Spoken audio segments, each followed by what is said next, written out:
અમદાવાદ શહેર પોલીસે આજે ક્રાઇમ કોન્ફરન્સ યોજી શહેરમાં બની રહેલા ગુનાઓની સમીક્ષા કરી હતી, જેમાં સીપી, ડીસીપી અને પીઆઈ સહિતના પોલીસ અધિકારીઓ હાજર રહ્યા હતા.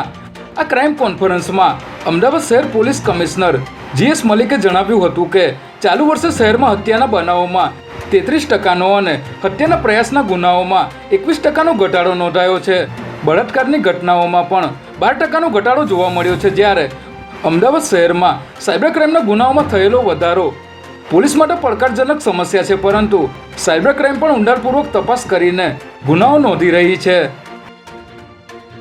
અમદાવાદ અને ગાંધીનગરમાં આવેલ 30 જેટલા સ્પા અને જાણીતી હોટલ પર સીઆઈડી ક્રાઇમે સામૂહિક દરોડા પાડ્યા છે, જેમાં વિદેશી યુવતીઓ પાસે દેહ વેપાર કરવામાં આવતો હોવાની બાતમીના આધારે સીઆઈડી ક્રાઇમની ટીમોએ અમદાવાદ અને ગાંધીનગરના સ્પા અને જાણીતી હોટલોમાં દરોડા પાડતા રશિયા અને નાઇજીરિયાની યુવતીઓ પાસે દેહ વેપાર કરાવાતો હોવાનો પર્દાફાશ થયો હતો, જેમાં 14 સ્થળો પરથી વિદેશી યુવતીઓ સાથે ગ્રાહકો મળી આવ્યા હોવાથી આ સમગ્ર ઘટનાને પગલે સાબરકાંઠાના મોહસિન મેમણ વિરુદ્ધ અમદાવાદ અને ગાંધીનગરમાં ગુનો દાખલ કરવામાં આવ્યો છે.